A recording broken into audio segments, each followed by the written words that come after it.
నమస్కారం, నా పేరు బాలా. బీసీఎన్ న్యూస్ కి స్వాగతం. ముందుగా ముఖ్యాంశాలు. ఈ నెల 4న సంక్రాంతి, దీపావళి కలిపి చేసుకుందామన్న మంత్రి నాదెండ్ల మనోహర్. సంబరాల ఫోటోలు సోషల్ మీడియాలో పోస్ట్ చేయాలని వినతి. తనది డేగ కన్ను అన్న చంద్రబాబుకు పోలీసుల హింస కనిపించలేదా? తెనాలి ఘటనపై నిప్పులు చెరిగిన మాజీ మంత్రి అంబటి.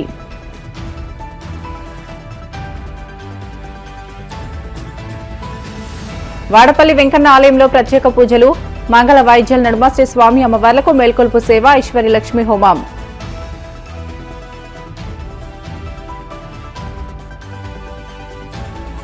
అరుణాచలంలో గిరి ప్రదక్షిణ వేళ భక్తుల బాహాబాహి. గిరి ప్రదక్షిణ క్యూలో భక్తుల మధ్య తీవ్ర ఘర్షణ, పలువురికి గాయాలు. ఆంధ్రప్రదేశ్లో కూటమి ప్రభుత్వం ఏర్పాటై ఏడాది పూర్తవుతున్న సందర్భంగా ఈ నెల 4న సంబరాలు చేసుకుందామని మంత్రి నాదెండ్ల మనోహర్ పిలుపునిచ్చారు. జనసేన అధినేత ఉప ముఖ్యమంత్రి పవన్ కళ్యాణ్ ప్రాతినిధ్యం వహిస్తున్న పిఠాపురం నియోజకవర్గంలో నిన్న నాదెండ్ల మనోహర్ నేతలు, కార్యకర్తలతో సమావేశమయ్యారు. అనంతరం ఆయన మీడియాతో మాట్లాడుతూ సుపరిపాలనకు ఏడాది పేరుతో సంక్రాంతి, దీపావళి కలిపి చేసుకుందామని పార్టీ శ్రేణులకు సూచించారు. మహిళలు ముగ్గులు వేసి కూటమి విజయాన్ని పండుగగా నిర్వహించాలని తెలియజేశారు. పీడ విరగడై ఏడాది పేరుతో దీపాలు వెలిగించి టపాసులు కాల్చాలని చెప్పారు. ఈ సంబరాలకు సంబంధించి ఫోటోలు తీసి సోషల్ మీడియాలో పోస్ట్ చేయాలని సూచించారు. ఈరోజు వర్తమాన రాజకీయాల్లో భారతదేశంలో జనసేన పార్టీ లాంటి పార్టీ ఎక్కడ కూడా లేదు. ఈ మాట నేను ఎందుకు అంటున్నానంటే, మన ప్రస్థానం 2014 నుంచి పవన్ కళ్యాణ్ గారు ఆ రోజు ధైర్యంగా నిలబడి ఒక అడుగు ముందేసినప్పుడు, పార్టీ జెండాను ఆవిష్కరించి పార్టీ నామకరణం చేసినప్పుడు ఏ విధంగా అనేక అవమానాలకి ఆయన గురయ్యారో మీ అందరికీ తెలుసు. కార్యక్రమం చేయాలనుకున్నప్పుడు సహజంగా ఎవరైనా కూడా ఏం కోరుకుంటారంటే, మనకి అనుకూలంగా ఉన్న వాతావరణం ఉండాలని కోరుకుంటారు. కానీ పవన్ కళ్యాణ్ గారు దానికి భిన్నంగా ప్రతికూల వాతావరణంలో, రాష్ట్ర విభజన జరిగిన సందర్భంలో, అప్పటికే గతంలో ప్రజారాజ్యం పార్టీ వల్ల కొన్ని ఇబ్బందులు గురైన వ్యక్తిగా వాటన్నింటినీ ఎదుర్కోవడానికి సిద్ధమై ఆ రోజున ఆయన మన జనసేన పార్టీని ఆవిష్కరించి ముందు తీసుకొచ్చారు. ఒక్కసారి మీరందరూ కూడా ఈ విషయాలు ఆలోచించుకోవాలి. ఎందుకంటే కొంతమందికి అనుకోకుండా పదవులు వస్తాయి, కొంతమందికి సడన్గా మనకి కావాలని కోరుకుంటారు. నేను ప్రతిసారి చెప్తాను, ప్రతి ఒక్కరికి మాట చెప్తాను, రాజకీయాల్లో 100% పదవులు కోరుకోవాలి. పదవి కోరుకుంటేనే కదా మనం ఇంకా బాగా పనిచేస్తాం. లేకపోతే ఎట్లా చెప్పండి మీరు, అవునా కదా? ఏదో విధంగా మనకి భగవంతుడు అవకాశం కల్పించాడు. రాజకీయ జీవితంలో మనం ప్రజలతో పాటు మనం నడుస్తున్నాం. ప్రజలు ఎదుర్కొంటున్న సమస్యలు తెలుసుకుని తద్వారా రేపటి రోజున ఒక వేదిక మనకి దొరికితే తప్పకుండా ఆ వేదిక ద్వారా 10 మందికి మన సేవా కార్యక్రమాలు చేసే విధంగా మనం సిద్ధమవ్వాలి. మన పార్టీ సిద్ధాంతం అది. పవన్ కళ్యాణ్ గారు ఆ రోజున రబ్బర్ చెప్పులు వేసుకున్నాడు కూడా నాయకుడు చేస్తాడంటే కొంతమంది అవహేళన చేశారు. తెలియని మూర్ఖులు కొంతమంది ఉంటారు సమాజంలో. జీరో బేస్డ్ పాలిటిక్స్ అనే మాట ఆయన ఎందుకు అన్నారంటే, డబ్బులు ఖర్చు పెట్టకూడదని కాదు, మద్యం పైన ఓటు కోసం డబ్బు ఖర్చు పెట్టకుండా ఆ మాట ఎందుకు ఆయన అండర్లైన్ చేసి అన్నిసార్లు చెప్పారంటే, సామాన్యుడికి కూడా మన అవకాశం కల్పించాలి. కొత్త యువ రక్తాన్ని మనం తీసుకురావాలి. రాజకీయాల్లో విలువలతో కూడిన రాజకీయాలు చేయాలి. దానికోసమే మనం నిలబడాలి సమాజంలో అని చెప్పి ఆ రోజు ఆ ప్రస్థానం ప్రారంభించారు. 2018లో నేను మొన్న పిఠాపురం సభలో కూడా చెప్పాను. 2018లో చాలా క్లియర్గా ఆ రోజు మేమిద్దరం కూర్చుని మాట్లాడుకున్నప్పుడు, పార్టీ నేను జాయిన్ అవ్వకుండా ముందు కూడా, అసలు ఆ రోజు ఎవరైనా ఊహించుకున్నామా ఈరోజు ఒక రాష్ట్ర మంత్రిగా మనకి అదృష్టం, ఈరోజు పవన్ కళ్యాణ్ గారు రాష్ట్రానికి ఉప ముఖ్యమంత్రిగా ఉంటారు, మన పార్టీని మనం ఈ విధంగా ముందు తీసుకెళ్ళగలుగుతాం అనే భావన ఎవరిలో కూడా లేదు. కానీ ఆ రోజు పవన్ కళ్యాణ్ గారు నాతో చెప్పిన మాట ఒకటే, మనం కష్టపడి 10 సంవత్సరాలు పనిచేద్దాం, ఏమి లేకపోయినా పర్లేదు, ఇంకొక తరాన్ని మనం అవకాశం ఇచ్చి వాళ్ళని మన నాయకులుగా మనం చేయగలిగితే అంతకన్నా గొప్ప భాగ్యం మనకి ఏం కావాలని చెప్పి ఆ రోజు ఆయన సూచించారు. ఒక చక్కటి కార్యక్రమం హరిప్రసాద్ గారు రూపొందించి పంపిస్తారు మీకు, దాన్ని ఇంప్లిమెంట్ చేయండి. ఒక 2 రోజులు మీరు చేయండి చాలు, ఎక్కువ కూడా చేయవసరం లేదు. నిలబడాలి, మనం చేయాలి. ఎందుకంటే సంవత్సరం కాలం మనం పూర్తి చేసుకోబోతున్నాం. జూన్ 12వ తారీఖున ప్రభుత్వం నుంచి అధికారికంగా కార్యక్రమాలు జరుగుతూనే ఉంటాయి. పార్టీ పరంగా మనం ఏం చేద్దాం, దీని గురించి కూడా మీరు ఆలోచించాలి. ఎందుకంటే పార్టీ పరంగా మనం గెలిచిపోయాం కదా, మనం పదవుల్లోకి వచ్చేసాం, ఇక్కడ కూర్చున్నాం అంటే సరిపోదు. మనం చేయాల్సిన కార్యక్రమం మనం చేయాలి. పవన్ కళ్యాణ్ గారి నాయకత్వాన్ని ప్రజల్లో తీసుకెళ్ళాలి. ఎంతోమంది యువత పవన్ కళ్యాణ్ గారు నమ్ముకుని ఆయన ఆశయ సాధన కోసం ఈ రోజుకి కూడా ప్రతి నెల వాళ్ళ జీతంలోంచి 50 రూపాయలు, 100 రూపాయలు, 300 రూపాయలు, 5,000 రూపాయలు పార్టీకి పంపుతూనే ఉంటారు. అంత అంకిత భావంతో, అంత నమ్మకంతో ఉన్న వ్యక్తులు ప్రపంచవ్యాప్తంగా మనకి జనసేన పార్టీలో ఉన్నారు. అదొక అదృష్టంగా మనం భావించుకోవాలి. మీరు చేసిన సభ్యత్వం, క్రియాశీలక సభ్యత్వం, ఆంధ్రప్రదేశ్లోనే మీరు ఉన్నత స్థానంలో 30,000 సభ్యత్వం చేశారు మీరు మన పీఠాపురం నియోజకవర్గాన్ని. తాజాగా కోనసీమ పర్యటన సందర్భంగా సీఎం చంద్రబాబు తనది డేగ కన్ను, తప్పు చేసిన వారు తన నుంచి తప్పించుకోలేరంటూ పెట్టెల దొరలా మాట్లాడారని మాజీ మంత్రి అంబటి రాంబాబు ఎద్దేవా చేశారు. గుంటూరు క్యాంపు కార్యాలయంలో ఆయన మీడియాతో మాట్లాడుతూ ప్రజాస్వామ్యాన్ని, చట్టాలను అపహాస్యం చేస్తూ తెనాలిలో పోలీసులు నడి రోడ్డుపై పట్టపగలు 3 దళిత, మైనార్టీ యువకులను హింసిస్తే చంద్రబాబు డేగ కన్నుకు కనిపించలేదా అని ప్రశ్నించారు.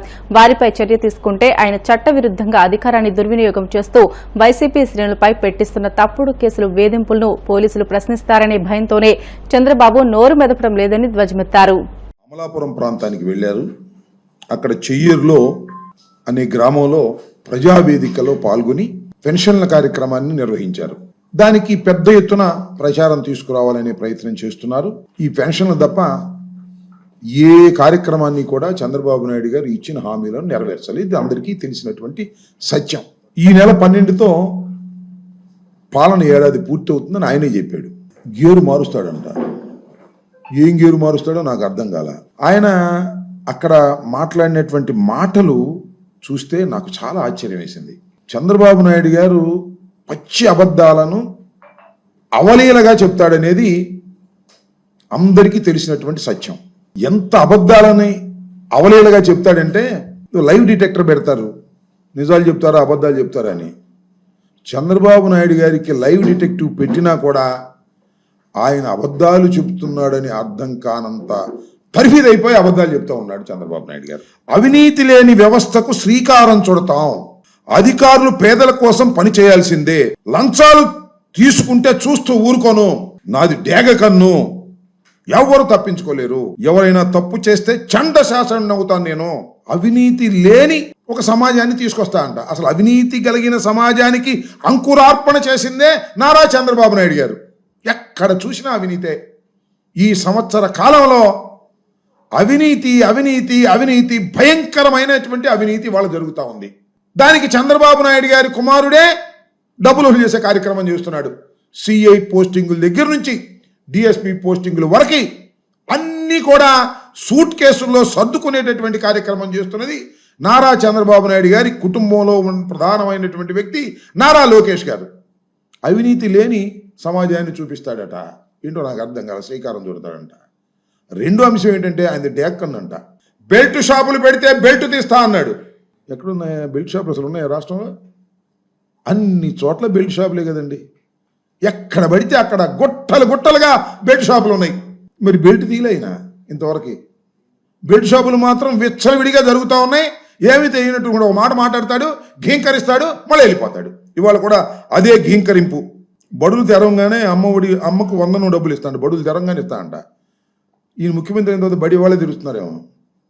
ఇంతకుముందు తెరవలేదా? బడి తెరిచారు. ఎంత అన్యాయమయ్యా నాకు అర్థం కాలే చంద్రబాబు నాయుడు గారు. మీరు మీ మంత్రివర్గ సభ్యులు ఇవాళ మంత్రివర్గంలో ఉన్నవాళ్ళు 15,000 అని కబడ్డీ కోత పెట్టినట్టు కోత పెట్టి మీరు అధికారంలోకి వచ్చిన తర్వాత బడి తెరిచినా కూడా 15,000 సంగతి దేవుడు ఎరుగు, ఒక్క పైసా కూడా ఇవ్వనటువంటి పరిస్థితి. అసలు నేను అడుగుతా ఉన్నా, నారా చంద్రబాబు నాయుడు గారు, మీరు అధికారంలోకి వచ్చిన తర్వాత ఏ వర్గం సంతోషంగా ఉందని చెప్పండి నాకు. ఏ వర్గం, ఒక్క వర్గం సంతోషంగా ఉందని చెప్పండి. విద్యార్థుల, యువకుల, ఉద్యోగుల, వ్యవసాయదారుల, పారిశ్రామికవేత్తల, ఒక్క రంగమైనా సరే శభాష్ చంద్రబాబు నాయుడు గారు బ్రహ్మాండంగా ఉన్నారు అని. కనీసం అమరావతి రైతులు వాళ్ళను సంతోషంగా ఉన్నారా? వాళ్ళు సంతోషంగా లేరు. ఒక దుర్మార్గమైనటువంటి పరిపాలనని ఈ 12 మాసాలు చవి చూసినటువంటి సందర్భాన్ని మనం చేస్తున్నాం. నాది డేగ కన్ను, ఎవరు తప్పించుకోలేరు. మరి డేగ కన్ను ఏమైంది? ఇక్కడ పోలీసులు కొడుతుంటే డేగ కన్ను ఏమైంది? ఏమీ కాల. పోలీసులు తప్పు చేశారంటే నీ పరిస్థితి ప్రమాదంలో పడింది. ఎందుకంటే రోజు పోలీసులు చెబుతున్నావుగా, వాళ్ళని అరెస్ట్ చేయి, వీళ్ళని అరెస్ట్ చేయి, వాళ్ళ మీద ఎఫ్ఐఆర్ పెట్టు, వీళ్ళ మీద ఎఫ్ఐఆర్ పెట్టు. వంశీ మీద ఎఫ్ఐఆర్ పెట్టు, పోసాని కృష్ణమురళి మీద ఎఫ్ఐఆర్ పెట్టు, ఆర్జీవి మీద ఎఫ్ఐఆర్ పెట్టు, వాళ్ళ మీద పెట్టు, వీళ్ళ మీద పెట్టు, రావుపల్లి తీసుకెళ్ళు, కొట్టు అంటున్నావు కదా. నువ్వు వీళ్ళ మీద డ్యాక్కని పెట్టావనుకో, నువ్వు కొట్టిని అని వాళ్ళు చెబుతారు, నీ భయం. ఒక అరాచకమైనటువంటి పాలన ఇవాళ రాష్ట్రంలో ఉన్నది అనేది మా ఆందోళన. వాళ్ళు తప్పు చేశారా, రైటు చేశారా, వాళ్ళు సంఘ విద్రోహ శక్తులా, వారు ఎలాంటి వారా అనేది చట్టం చూసుకుంటుంది, న్యాయస్థానం చూసుకుంటుంది తప్ప పోలీసు వారు should not act like that. దీన్ని సహిస్తూ ఊరుకోకూడదనేదే మా అందరి అభిప్రాయం. కోనసీమ తిరుమలగా వర్ధిల్తున్న వాడపల్లి శ్రీ వెంకటేశ్వర స్వామి ఆలయంలో సోమవారం ప్రత్యేక పూజలు వైభవంగా నిర్వహించారు. మంగళ వాయిద్యాల నడుమ శ్రీ స్వామి అమ్మవార్లకు మేల్కొల్పు సేవ నిర్వహించిన అనంతరం ఐశ్వర్యలక్ష్మి హోమాన్ని జరిపించారు. అర్చకులు శ్రీ స్వామి అమ్మవార్ల వసంత మండపంలో అష్టోత్తర పూజలను నిర్వహించగా ప్రత్యేక అలంకరణలో ఉన్న స్వామిని దర్శించుకుని భక్తులు తరించిపోయారు.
బిటల షార్ట్ బ్రేక్ తీసుకుందాం. Stay with us.